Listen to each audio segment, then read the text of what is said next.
que pone la vida ser.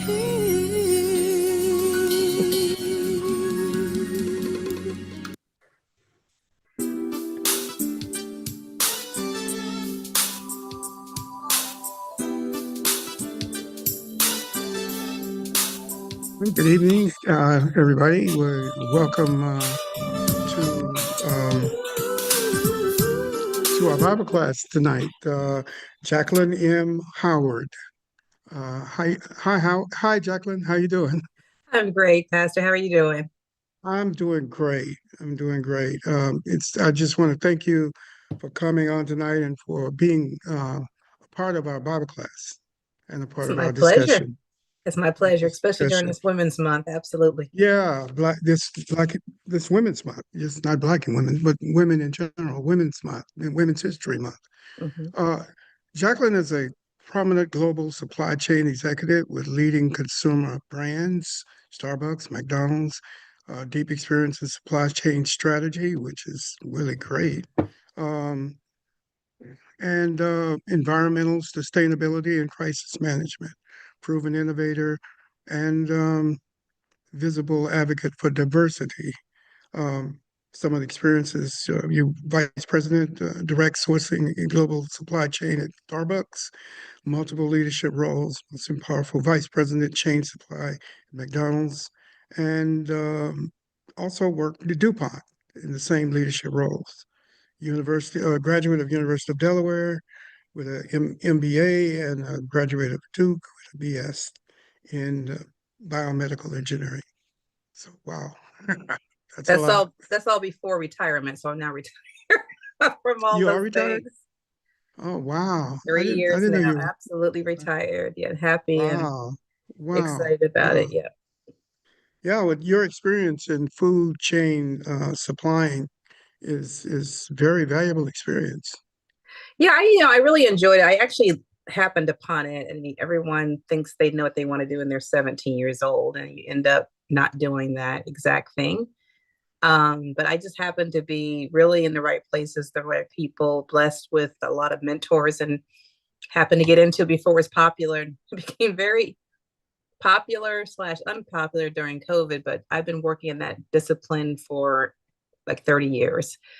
But yeah, I Wow. just went through COVID, and after that, I was like, it's pretty much done for me. I'm ready just to live the rest of my life, enjoying life and being happy Yeah. without a lot of Yeah. stuff on my calendar, except those things I choose. Well, in the as things go forward in this country, food chain supplying is going to be more and more important, especially to poor people. I mean, especially to inner cities in Yeah, terms of absolutely. Yeah, some of getting the food workarounds into of the solving for food getting deserts and making food yeah accessible getting and that food in. affordable. hmm Teaching people about food in general and the healthiness of it, and not being held hostage to a lot of the so-called convenience packaged food. That's the goal, is to educate people when they're young and have that lifelong lesson for people. But try to live what we talk about. That's the best thing, is to live the message of good eating, good Yeah, health, good love, good religion, good spirituality, good being good. yeah, Mhm. absolutely. So, what were some of the things that you experienced, in terms of your working in these large corporations, in terms of uh, the kinds of things about helping people to understand um, food supply and food, how to get food to the places it's supposed to be. Yeah, well, it's funny. I didn't start my career in food. I actually started my career working at DuPont, as you mentioned. That was my very first big Okay, job, and I worked since I was 15 a lot of different types of jobs. Restaurant jobs, retail. My very first job was actually working in the Park District in Cincinnati, Ohio, and making sure okay, the paths were clear. So it was outdoors work, and I got a real taste of what it looks like to work in hot sun in Cincinnati, Ohio, fully layered with long sleeves and jeans and a hard hat. But that was, to me, setting kind of the expectation that you work hard and you get rewarded for the hard work and you have an yeah, appreciation. So now when I walk through parks, I have a whole different perspective than most people about what it takes to keep it so lovely and available for people to enjoy. And then I worked yeah, in I worked in high school and college, and in my first big paying job, corporate job was with DuPont, but I worked in what's called textile fibers, and it was about the fabrics and working with retailers of clothing and fashion designers, which sounds luxurious, but it's pretty pretty specific stuff. But I worked in textiles in the South and in New York. So if somebody on the screen said they grew up in Cincinnati, Ohio folks are everywhere. No, I see a Buckeyes. Cincinnati person. Yeah. Yeah, but I Yeah. worked there, and it was a really good first job. I had excellent opportunities to learn, and I went to what was called then Textiles 101. It sounds super corny, but I learned all about the artificial fibers, cotton, the blends, how people make fabric. Worked in saw plants and folks that worked there for generations. It's kind of an interesting evolution from what we were brought here for, Yeah.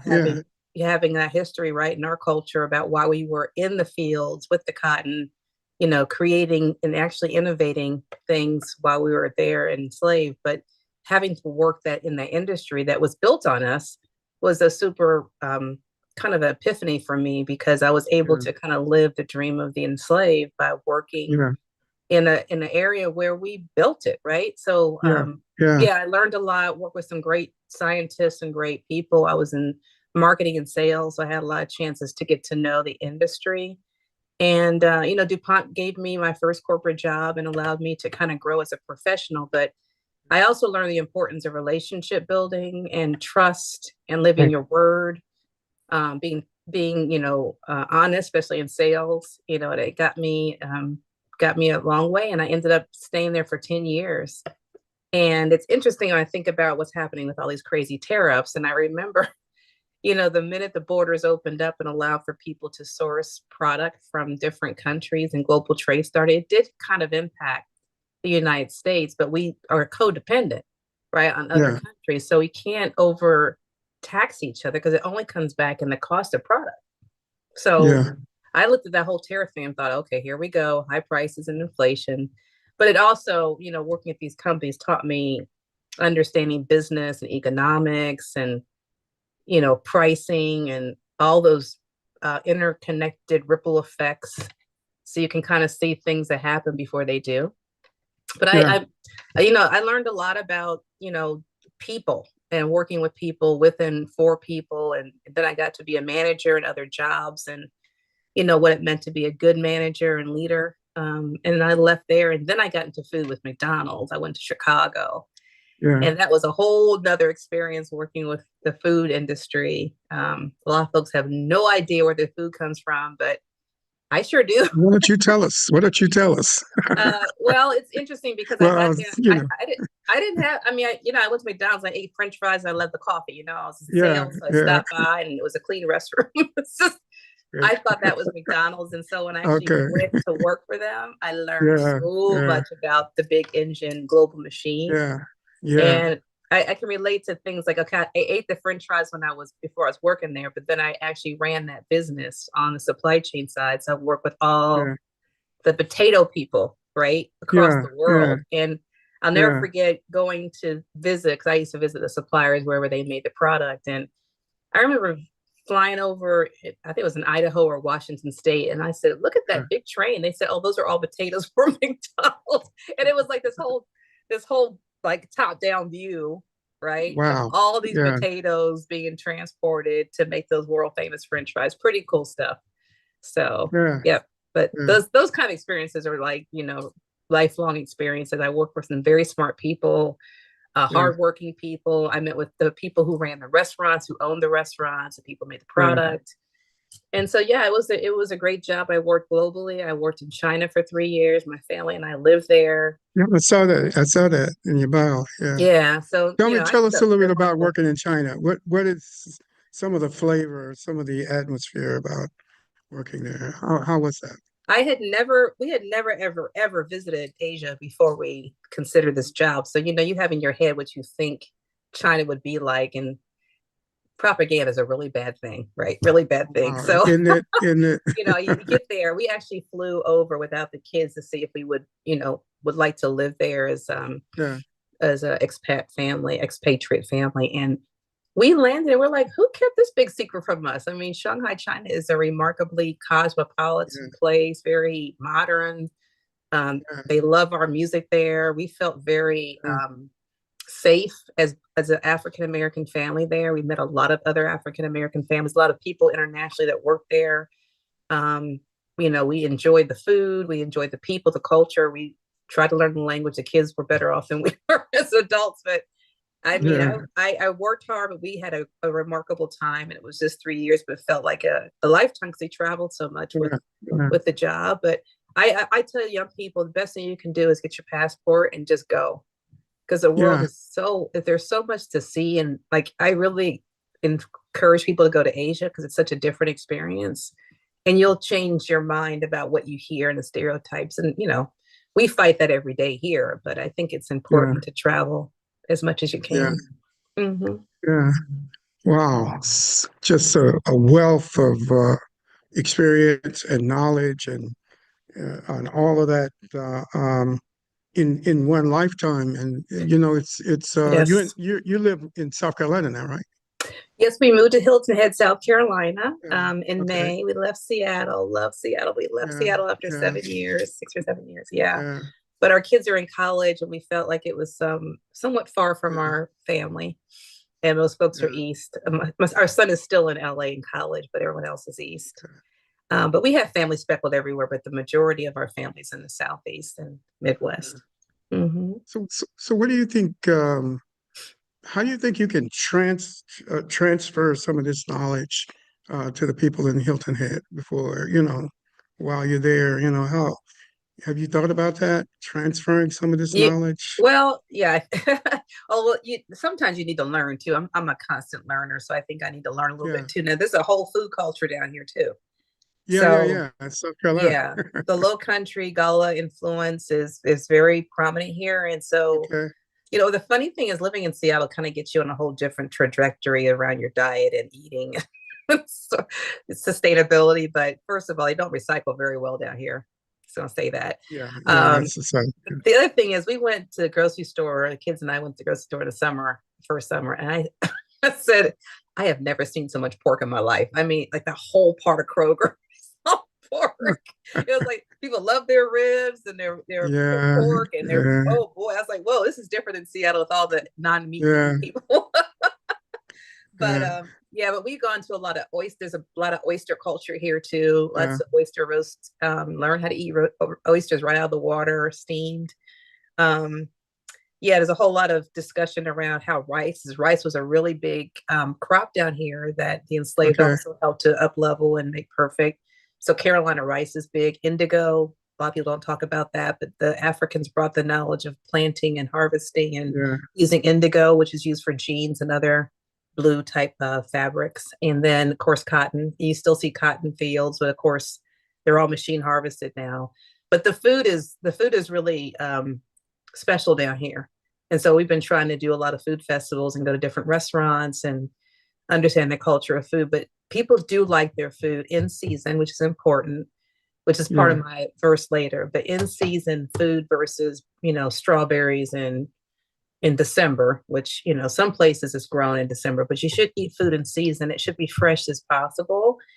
And then I've been changing my recipes. I've been trying to figure out how to replicate what I taste in the restaurants here without so much butter. Butter culture. Yeah.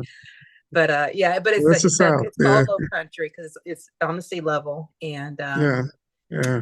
yeah, it's So, really so getting back to what's going on politically, you mentioned the mm, tariffs.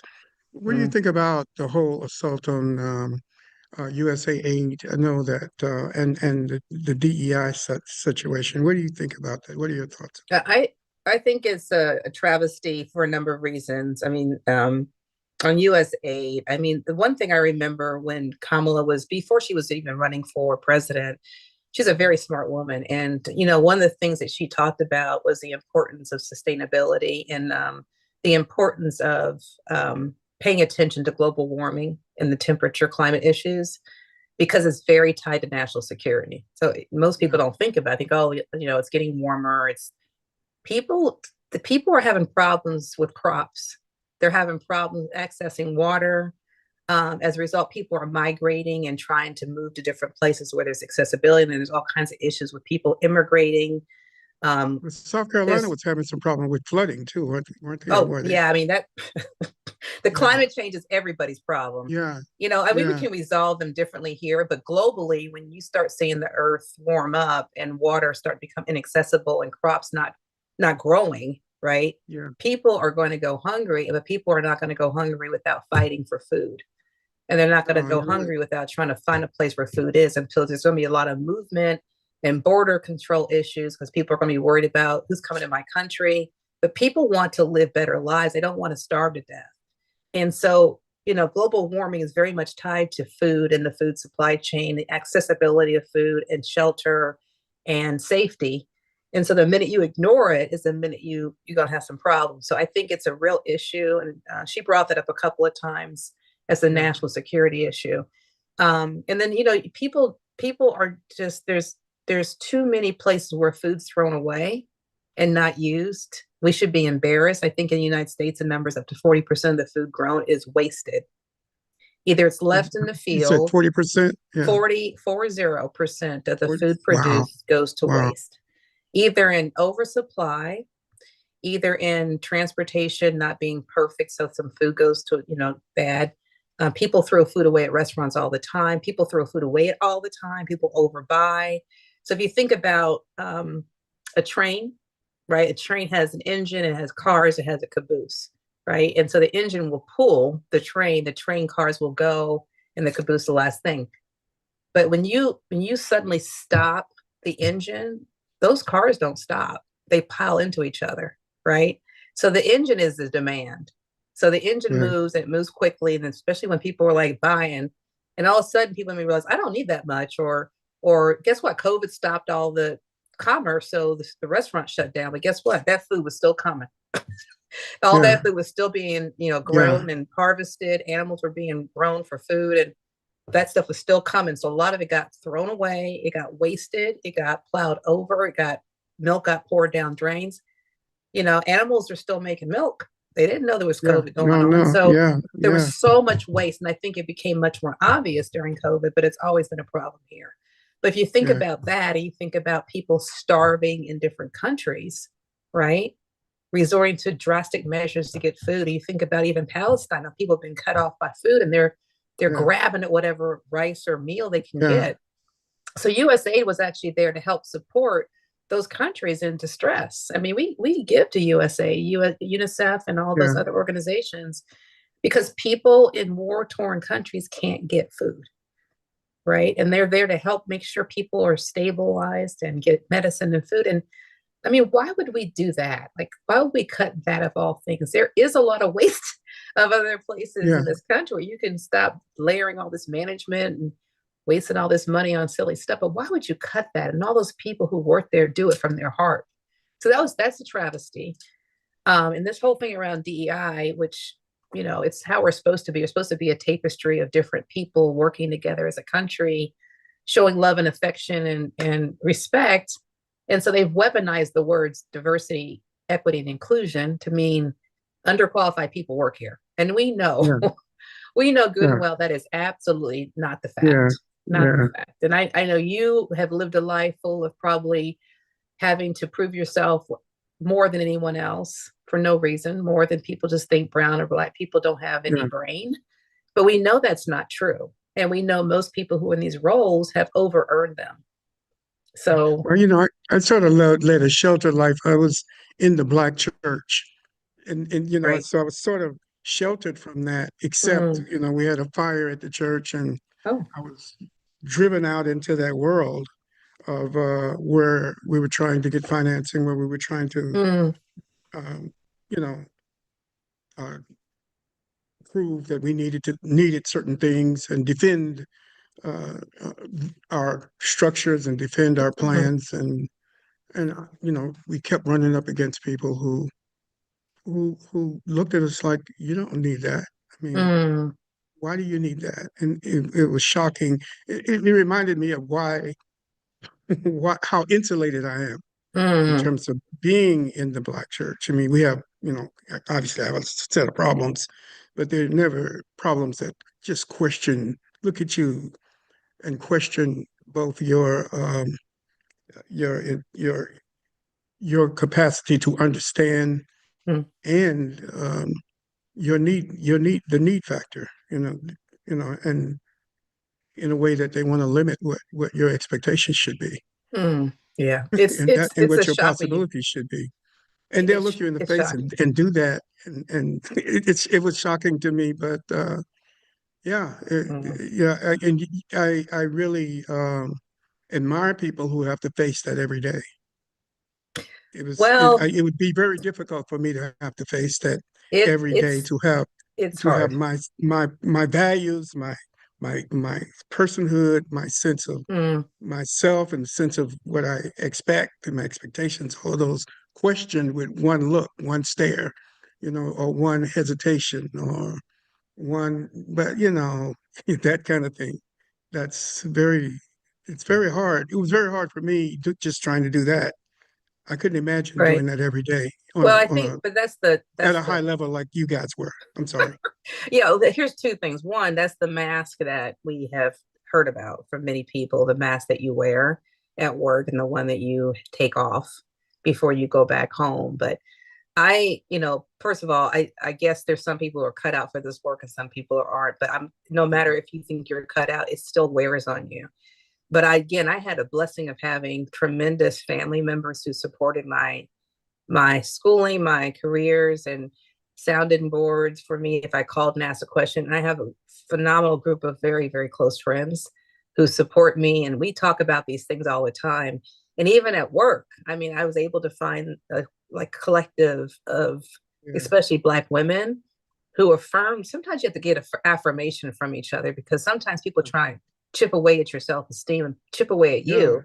And it's somewhat Yeah. subtle and sometimes it's not, but it's almost this doubting thing. Like, you ask a question and you get ignored, or you ask to, make a point and someone takes your thought and says it again and they owned Yeah. it.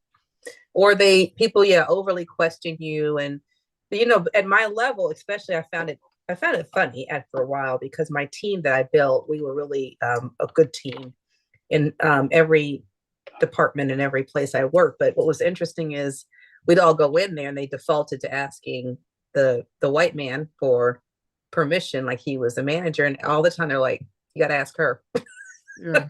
That's my manager right there. So Yeah. it became funny because the default is a Black woman can't possibly be in charge, right?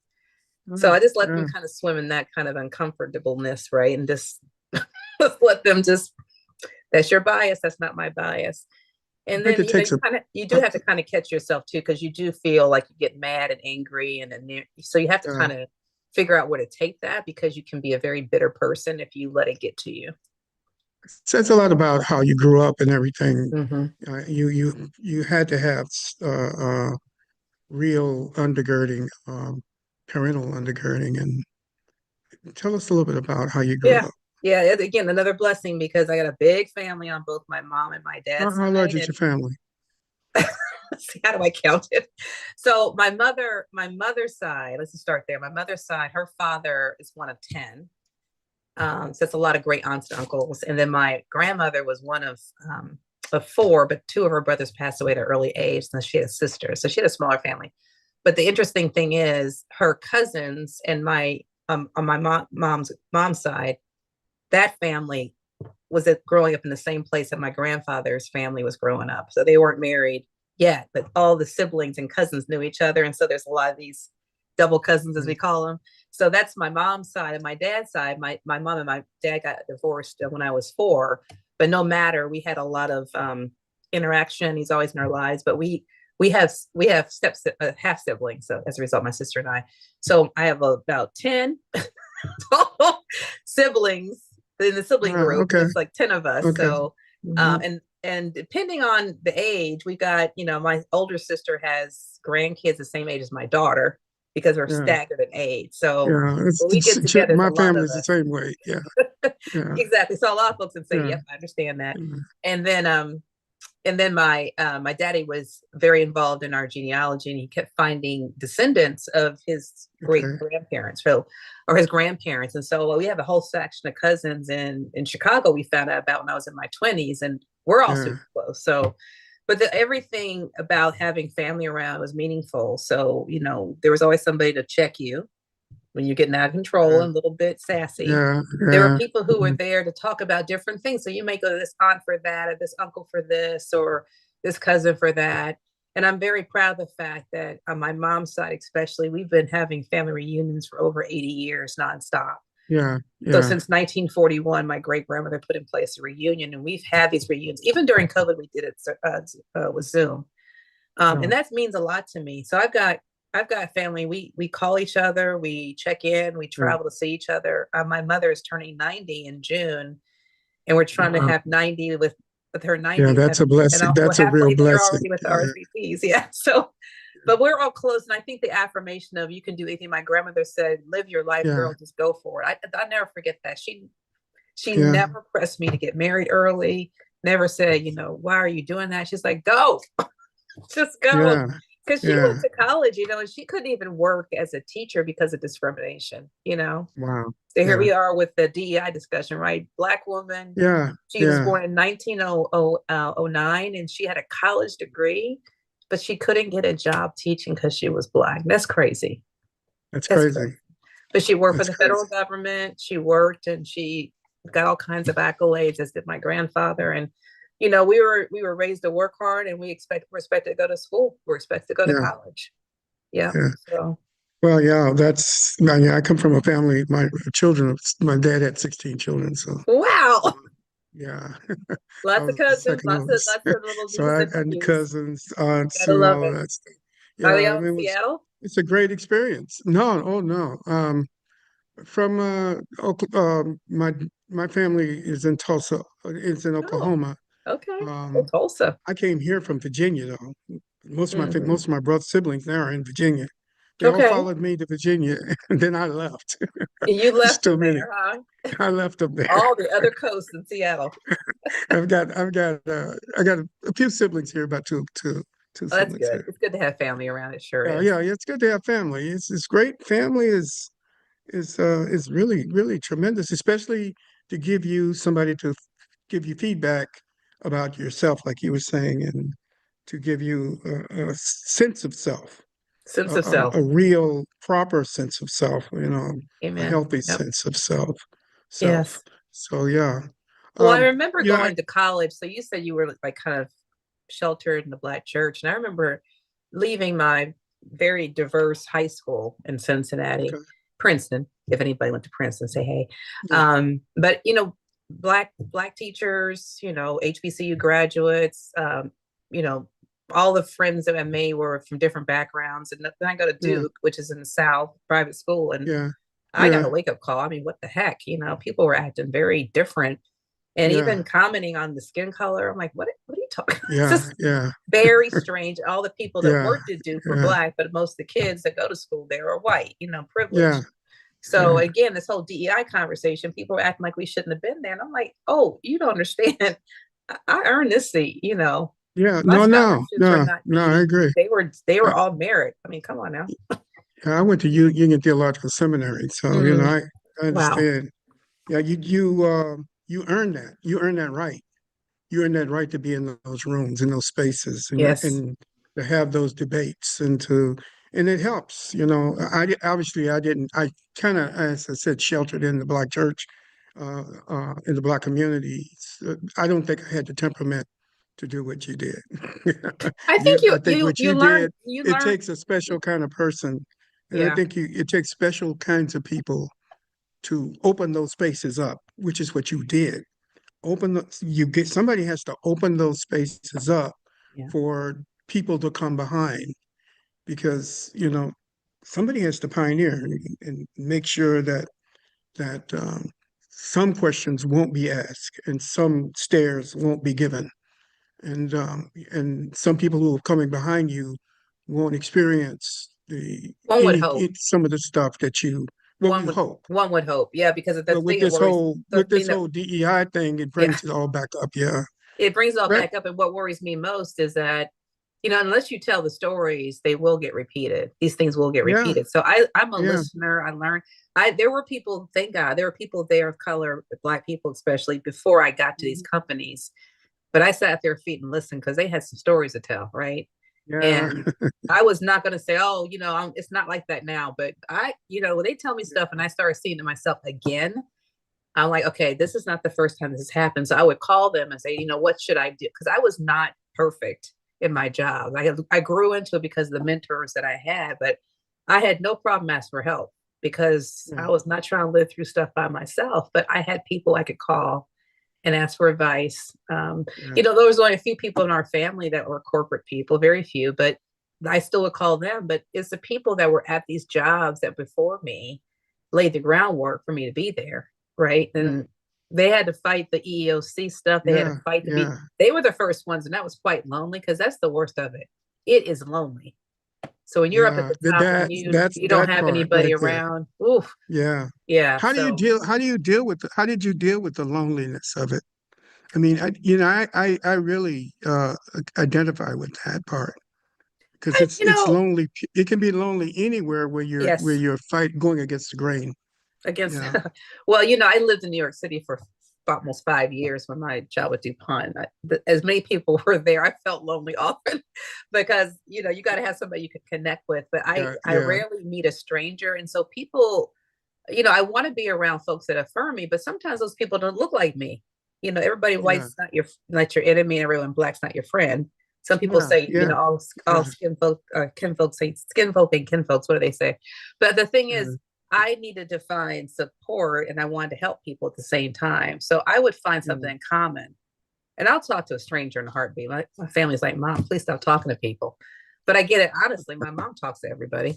But I mean, you'll find something in common on like the Ohio thing. I'm going to find somebody from Ohio, or I'm going to find somebody that likes, a certain sports team or eats certain foods, or I try to find a way to connect with people. And then once you start connecting with people, everyone becomes human again, right? Yeah. And so the loneliness can go away by just finding I like to read, so maybe I talk about a book I read, or I like to be in nature and try any sport possible. And do you want to take a walk? These things open up the humanity of people, and so not looking at people as different than me, or maybe they're this way because you're drawing conclusions again and you're making a biased statement about somebody, but you might have a 90-year-old mother in common. Absolutely right. We started a farm about 20 years ago in Duval, and we grow organic vegetables. And the guy who was owner of the land where we were on, we leased the land. He was one of the most, I don't want to say racist, but I have to say racist. I mean, just, mostly I think it was just he didn't know. He never had an encounter with Black African people. He'd never met Black African people. And he had all these knowledge that had been given to him by his parents and propaganda on TV and all of the stuff, where he grew up, and God only knows what he had been told. But now he is one of the sweetest, one of the most giving, one of the most honorable people that I know. I would trust him with my life. Wow. I mean, he is a man of integrity. I mean, he gives us his word, he keeps his word. Anything we ask of him, he does it without any grumbling. But that took years. And it's about what you said. It's about getting to know each other. Yes. And I think but stuff like what's going on now stops that whole process in its tracks, I think. I think it makes you work harder to find the common ground because you're just worried about. It makes you work harder. Yeah, and it's hard enough as it is. Let's talk a little bit about your scripture. You have a scripture, Psalms 1, that you say is your favorite scripture, and I imagine that this is something that carried you through a lot of the difficult times in your life. It's a super interesting thing. So this is actually a more recent favorite of mine because I was, I'll tell you the story real quick, is I've had so many different verses I lean on when I think about my children and, making sure they know how much they're loved, and then put something in their, baby book. And it was always Jeremiah, I know I had the plans for you. Yeah. Plans to make you prosper, not suffer. But I love that one. But Yeah. recently, I love that during one Black too. History Month, I was in outside of Charleston. And before we Okay. moved to South Carolina, people always say, well, call so and so. I got a friend, I got a cousin. But one of my sorority sisters out of Seattle said, hey, I want you to, if you ever get to Charleston, I want you to go to this church. It's a friend of mine. Okay. And so we happened to be there. It was a weekend we had planned on seeing the Fisk Jubilee Singers at Mother Emanuel. The Charleston Nine were Yeah. attacked. Yeah. But I they know had that. a concert that Sunday evening. But that day I Yeah. said, I'm gonna go to this church because I'm in town. So I found it. Yeah. And the associate pastor wasn't the pastor. The associate pastor was a woman, and she gave the sermon on Psalms 1, and I never thought about it the way she preached it. And I took Okay. many notes. Oh, well, why don't you share those notes with us? Many notes. So I just want to say the reason I love it is because I can relate to it in so many different ways, in the way she No, shared the yeah. meaning of it. Okay. And again, it talked about, being around things that nurture you, that affirm you. It talked about, the roots Yeah. I talk about the gifts and the blessings, right? So Yeah. I can read it if you want me to first, and No, I'm then fine. I want you to be comfortable. I want you okay, to be I gotta put my comfortable with what you glasses do. on. No, not a Put my problem. glasses on here. Okay, and it's so we can all, if people want to turn to it, it's fine, but it is Psalm 1. Okay. Psalms 1. It sets If you have a, the tone of the book of Psalms, which people have okay. different Psalms they love and everything, but it sets the tone about what God is expecting of us. And it's book 1, verse 1. Blessed is the man who walks not in the counsel of the wicked, nor stands in the way of sinners, nor sits at the seat of scoffers. But his delight is in the law of the Lord, and on his law he meditates day and night. He is like a tree planted by streams of water that yield its fruit in its season, and its leaf does not wither. In all that he does, he prospers. The wicked are not so, but are like chaff that the wind drives away. Therefore, the wicked will not stand in the judgment, nor sinners in the congregation of the righteous. For the Lord knows the way of the righteous, but the way of the wicked will perish. Now, I picked that because it's so powerful, but it's so important because people are a little bit wound up in these days of all this crazy wickedness, which I will call it wicked, going on. Yeah. And in addition, people are unhappy. They're unhappy. So the name of the sermon is, are you a happy warrior? Because we all got to still fight. Yeah. But are you a happy warrior? And I thought, okay, I think I'm happy, but what makes people happy? And lately, we forgot some basic things that are supposed to make us happy. We worry about other people. We keep comparing ourselves and our lives to other people. Social media is not helping at all because people are constantly thinking, well, they're having a better time than me, or their life is better than mine, or I should be doing X, Y, and Z. Yeah. So the biggest thing about this is the wicked, they will not be part of the judgment. They're going to be whisked away by the wind, like chaff, right? And I go back to agriculture. You separate the chaff. Yeah. During the harvest, that rice, right? You got to get that chaff away so you can actually have the rice to cook it. But the wicked are seeds that don't take to the ground. They don't take to the ground. They don't have roots. They don't have root. They don't have roots. They are not firmly planted, and they do not bear fruit. So that whole thing caught me because you start off with the wicked, because we're all like, we're all tragically engaged with that and how horrible things are. But you don't need to follow the advice of the wicked, right? Or take the path the sinners tread, or sit at the seat. You don't need to be in that mix. So every time people start talking about the negative and all of that, I say I can't use my energy for that. So how can I help you be happier? What can I do? Can we shift the conversation away from the tragedy that we keep seeing on TV? Because that's all TV wants is ratings. So I don't even turn the TV on half the time, but it's really about being delighted in the law of the Lord. Yeah. And meditate on it day and night. So I also was, blessed to have 2 friends ask me to be part of their prayer group virtually. Like, you read the Bible in a year. So they take the Old and the New Testament, and also 40 days of Lent spiritual reading. So you read on your own and you think about it, you reflect on it. So that's been very helpful to be able to meditate day and night. on the Word of God and learning more about, the rhythm of the Old Testament and the importance and relevance of the New and the messages in Yeah. it. But the most Yeah. important part to me in this is the tree part, Okay. because again, I love nature. It's Okay. about it's about that. But being a tree planted by streams of water, and I think about what are the streams of water. You got to put yourself in a place to be nurtured and have resources that are Yeah. constantly feeding you. Yeah. So what better place to be but near water, a source of Yeah. water and Yeah. nutrients, right? And Yeah. yielding the fruit in its season. So first of all, fruit comes in different forms. There's avocado trees, you got apple trees, you got olive trees, you got all kinds of trees. And trees also provide nuts like pecans down here. I picked up a bunch of pecans and made pecan pie. But I couldn't do the pecans in February because guess what? It's out of season. Yeah. They're not producing pecans. So every tree produces fruit in its season. Yeah. So when it's time for that tree to produce the fruit, it does. Yeah. And And I it's think ready that to be that, harvested. that's a really important point because uh, the whole concept of comparing yourself to another person, as you were talking about, is not really sustainable because that person may be in another season in their Yes, life than sir. you are, Yes, sir. and you're really being unfair to yourself You're and being to the unfair other to yourself, and person. you're not being true to what God has for you. Because, I give Yeah. the example to young women all the time. I worked in a corporate Yeah. job. I got married late in life. My friends are already get married, had kids. Some people have grandkids Yeah. now. I pray to see mine.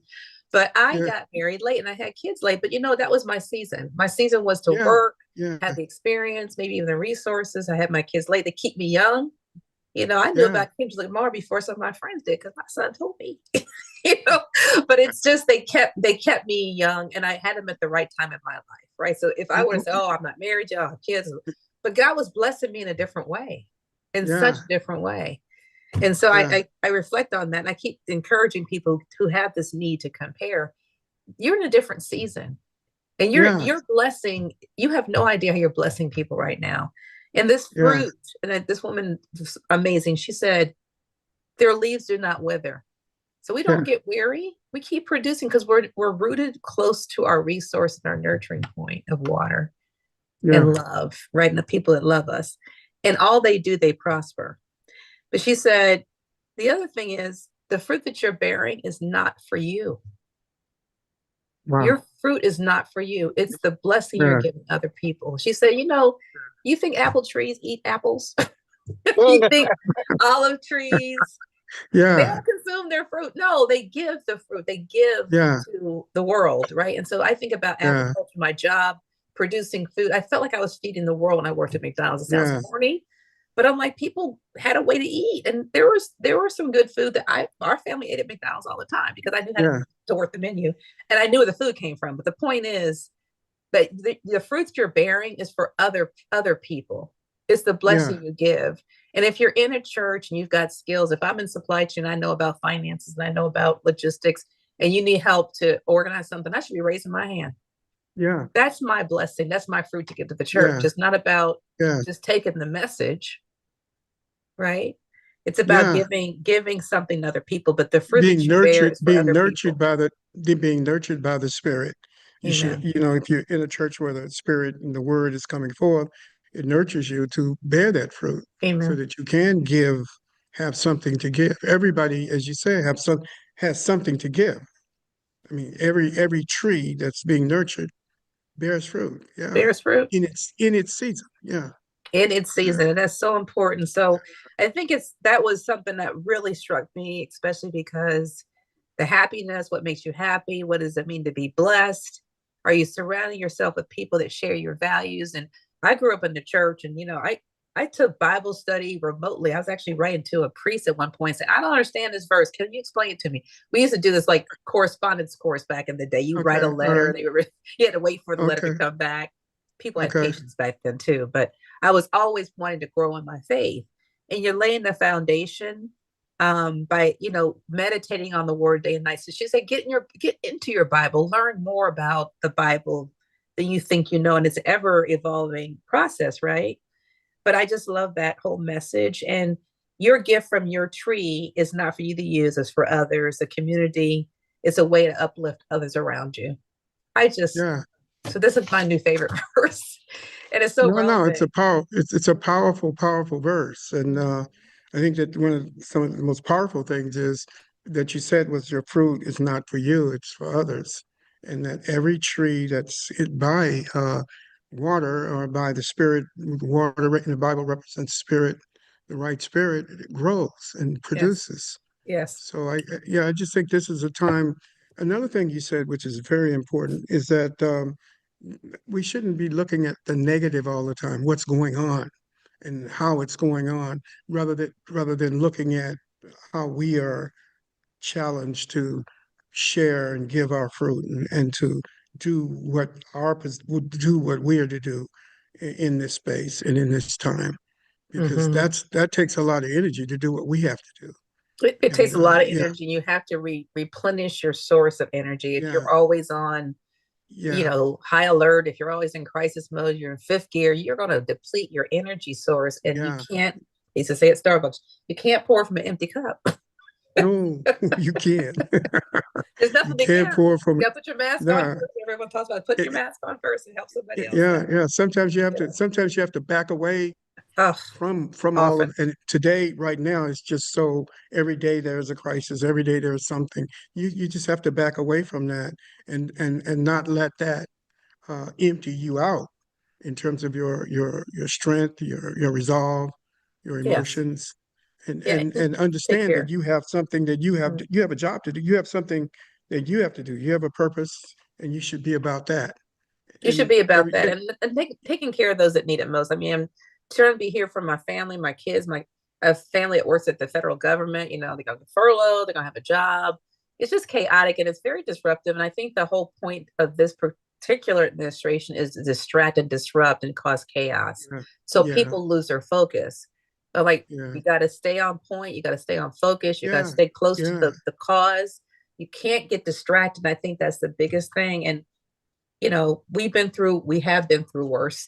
We don't Oh, want to get any worse. We have been much through worse. worse. But we've been through worse. But yeah, you Yeah, said something else that was very helpful. And I learned this as I got more seasoned in my roles, but you can't make quick decisions either. You gotta right. let stuff sit for a minute, sleep on Yeah, it, come back with a fresher mind. yeah. I Because think you said that. That's you it's said just that. this But it's knee jerk great. reaction is It's like, great. you know, Yeah, but you go through yeah, enough stuff, you learn it's just never healthy to quickly respond. Sit back and just think, and then look at it from a different perspective or two, get some feedback, some input. yeah. What do you think from other people that have been through things? But yeah, it can be a tough time. We also have to stay true to what we're supposed to be here. And there's only one person on the throne. There is no king here.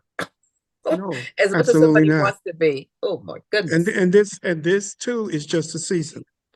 Yes. This too is Yes. just a season. And when you look back at, I was looking at this documentary, post Reconstruction, Mm. uh, done by the guy out of Harvard. I can't Oh think of yeah, his name. Henry Louis Gates. That's an Yeah, yeah, excellent. That's an yeah. excellent one. I Yes. was, and I mean, all of those were seasons. They were really bad seasons, Bad seasons. terrible seasons after the Civil War that we went through. But a Yes. lot of them, but they passed. And this too is just a season. We always make it through these seasons, Don't and we? Don't we? we make it through. We Yeah. make it through, We sit and we here come in out. South Carolina with the Civil War started, and Yeah, where it sure did. Fort Sumter. the first freedman's Yeah, town was actually developed right across the bridge here at Mitchellville. Lanisha knows the executive director of this particular historical area, but there's a lot of history here. We endured. yeah. No one could keep us down. It's just an amazing study of And just Denmark Vesey was resiliency. there too, the guy who was at the Mother Church, Oh, who was Emmanuel. responsible Yes. for rebuilding Emmanuel, Yeah. who was killed because he became a revolutionary. And I mean, it's a lot. South Carolina is just Thick. it's It's just thick. teeming with all kinds of historical things that. Yes. And Harriet But Tubman you know, freed 746 yeah, enslaved yeah, people with the Union yeah, Army. They did it in the still of yeah, night. Amazing yeah, story. amazing But stories. we, So but the South Carolinians came through it. We as a people have come yes, through it. yes. And, I really think that what's going on now is more against women than it is against any particular people of color, because some of the most people who were really profiting from DEI were white women. And I think that this is about trying to make women go back into the home and I think this is about, So this toxic. is really, I think, attack against women more than It's so anything toxic. else. It's so this hyper patriarchal. Just Yeah, it is. it's so ill timed too, because so many people have voices and so many people are not going to take it. Like they're not going to go back. And even this thing about, if your birth name doesn't match your identification, you can't vote. Well, that'd be every married woman that changed their Yeah, name. So they have yeah, messed with the yeah, wrong people, and yeah. it's just not going to sustain, because there's too many people that are on the right side and that have a conscious. Right now, it doesn't always feel like it, but that's because there's this chaos right now. But we're gonna get through this, and I know that we're gonna come out Oh yeah, better. we will get through this. I just wonder, Mhm. as why do you think men have to hold on to this whole sense of being in charge and being smarter? Because I think that's more inherent than even racism, because I'm not it's sure in I the can black answer that community. question. It's in the black community. It's not It's just in every community. it's Well, not just white here's men. the problem. I mean, most things have been manipulated to make women lesser. If you go back, go back, go back, go back. Okay, Everyone talked about mother this. Everyone talked about the ship was a she, right? okay, There was always this feminine leadership, and somehow it started becoming more masculine. Unfortunately, it started in the church. It yeah. did. Well, yeah, Some of the and you're right. Catholic, No, the no, you're absolutely right. Christian, it started saying, okay, we gotta make sure that we're prominent here. Even some of the things in the Bible have been kind of minimized that women did, right? So I think No, you'll no, see yeah, this transition in cultures where women had been lifted up. And in China they said, women hold half the sky. But somehow, even in, like, Native American culture and Hawaiian culture, you see a lot of women being revered yeah, for the yeah, things that they brought. They brought forth life, they brought forth calm. You can Let me say something. You can tell when a woman is in the house and when a woman's not in the house. yeah. No, you're right. You're You absolutely know, right. there's gonna be some flowers, some softness, some beauty, some togetherness. You can tell when a woman's in the house. You can tell when a Yeah, woman is in some kind of environment in corporate America. They're yeah, listening differently. They bring people into a conversation. They're empathetic. They can make decisions because they have to. But there's a whole different feeling when women are in leadership roles, and that's for some reason makes people uncomfortable, right? We don't like to we will confront things, but we do it in a way that makes people know that they were heard. We bring people together. We feed people. We take care of things. So I don't know why people are so against it. I think it's a threat. I think people just feel like um, their ego is bigger than it needs to be, and it's sad because we're not maximizing this whole world's not maximizing what it could be if they just let women be educated, be yeah, leaders. Because look at all the phenomenal women that had to fight. Bessie Coleman. I'm looking at my daughter's stuff on her desk. Bessie Coleman had to yeah, leave the country to become a pilot. yeah, Now the road leading to O'Hare Airport's named after her in Chicago. yeah, But she had to leave the country, and she was phenomenal. yeah, Katherine Johnson, who helped, Neil Armstrong said, if she don't approve it, I'm not going to go on that. We're not going. She's going to help me get back from the moon. She said it's yeah. okay, it's okay. So these women are potent. But it's sad that we don't appreciate and revere these women, because this world could be so much better if we cared for each other like women can. So I got a son No, and a this daughter, and I is. tell them both, y'all got to take care of this. You got to take care of each other. You got to be better people. Well, I think that as men continue to fail forward, I mean, just fail. I mean, in Mm, terms of their whole responsibility to to uh, to bring people together, it's going to be increasingly people. The world is going to be increasingly in need of female leadership. I mean, just in every area, because the world is too small now yeah, for it's that smaller. It's smaller. It hosts more people. for that to even sustain itself. I Well, mean, what we're he, probably the only big country that's never had a woman leader. I mean, look at England, yeah, yeah, India, right? Yeah. China Yeah. hasn't yet had one, but they might end up with one. But New Zealand, Yeah. I mean, that woman that shut down the country when they, with COVID, she Yeah. was like, no one's coming in, no one's leaving. And when they had that assault weapon tragedy, Yeah. the massacre, they Yeah. said, that's it, we're getting rid Yeah. of assault, gone. Yeah. Yeah. But there's Yeah. leadership that's been prominent in these countries, and yet we sit here and wonder, why can't we elect a woman? Yeah. Then that was a tragic thing that happened to America, along with a lot of other things. The Yes. rejection But we of, still hold hope. We still hold the out hope. best candidate. Yeah, no, we all hold out hope. So what do you think going forward, um, is your hope for for for this country and for your community Well, going forward? my biggest advocacy has always been and will continue to be advocating for Black women and girls. I mean, Hmm. I think so they are taken care of, so is taking care of this country.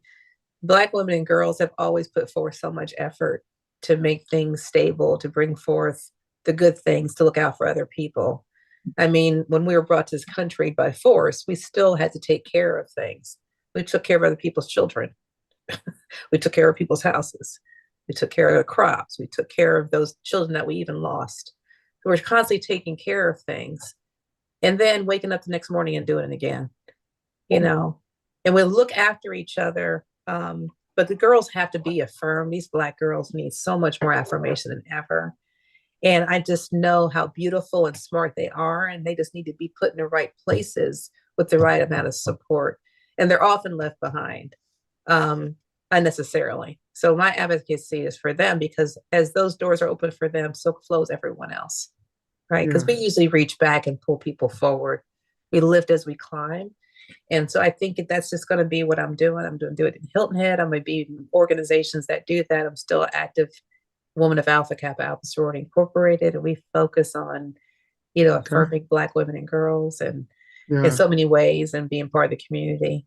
And yeah, belong to get my joint church here as well. Continue wow. to bring Yeah. things forward in the church, and looking out for our family and other people in the community. And I think just role modeling and walking in the spirit makes a difference, and people see that through your actions, not just your words.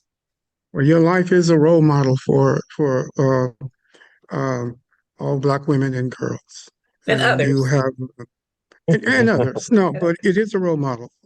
Yeah, as a woman, it is a role model for just more both women and men of how you can ascend and how you can uh, really achieve if you put your mind to it and put your heart Yes, to sir. it Yes, sir. and just go through what you have to go through. Because I know you have to go through a lot. You Yeah, and don't I have mean, to sit. I honestly feel like it did affect my health at some point. So I said, that's enough of that. So I'm going to have to roll out of here. But it will break you down if you're not careful. So we have to look out for Yeah, ourselves. And yeah, just, I think other advocacy I have for everyone and hope is do take care of yourself. I mean, enjoy this beautiful world, get out, walk, eat better, take care of yourself, take yeah, care of your health so that I don't want my kids to have to take care of me too much. I mean, I want them to pay attention to me, but I yeah, want to be yeah, healthy enough to be in their lives in a healthy manner. So I'm trying to take care of myself now and fill my cup up first because that's not selfish, it's smart. So I want to take care of myself. So I'm going to be there for other people. But I yeah, advocate for everyone to take good care of themselves and find a way to keep your stress level down. If it's not working out, it's prayer and or both. And then just when you give, you get. So I think if you continue to give to people, your life becomes fuller. So I just hope those things for those people out there listening, and for Well, you. yeah, I think. Well, I hope that for myself. I received that, and I hope that for myself. Uh, but I like you said, we are all planted by the water, and hopefully we're planted by the water, the spiritual water, the word, prayer, the things that you talked about, and so that we can bear fruit. And a part of that fruit is good health. Part of that fruit is being Okay. able to Yes. live so that you Yes. can continue to bear and Bear give. fruit and be a happy warrior. Happy warrior. And all of that's about being in the place where you want to be, being Yes, sir. being led by the Spirit. And Yes. You never said it in those words, but everything you've said tonight has, it's not like you said, I didn't design this for myself. It sort of just happened. I mean, things like you were just being propelled along Yes. by, by, Being blessed along by the the, way. being Mhm. blessed along the way Mhm. by something greater than you. And, Much and, greater than and, me. and that you were surrendered to, Mhm. which is really powerful, which is powerful. And I think that all of us have to sort of understand that we can be prospered. And because Yes. Jeremiah, like you said, God's plan for us is to prosper us, Because is to prosper us. not If to we surrender to cause his harm. will, surrender to Mhm. him, and not surrender to the negative, not be wicked, not surrender to the wickedness, and not use that as a path forward, because that's not gonna be a seed that's gonna grow a tree. It's going to It's bounce gonna right out the earth and go into the gutter. That's where it's going to go go. into the gutter. Yeah. Yeah. It need to be What a firmly planted. powerful, Yes. what a powerful, powerful word, and which is backed up by equally powerful testimony, lived life testimony. It has been indeed a pleasure to talk to you, Jacqueline. And Oh, thank you, I, Reverend. Thank you, Reverend I, Jeffries. Yes. I will be in prayer, just wishing all the best for you and your family as you Mm, start your new life in South Carolina.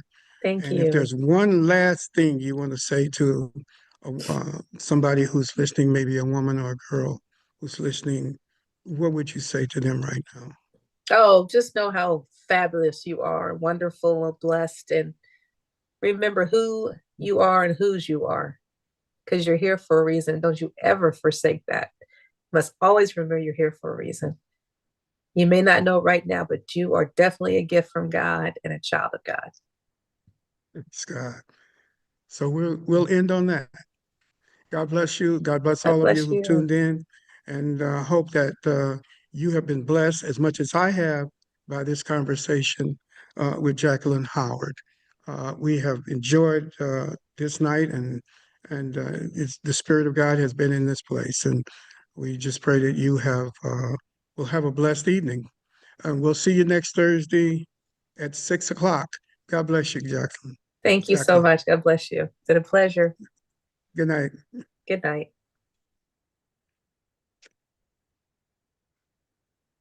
Good night. Good night. Good word. Good word. Good night. Thank you. Good night. Thank you for all the help, support team.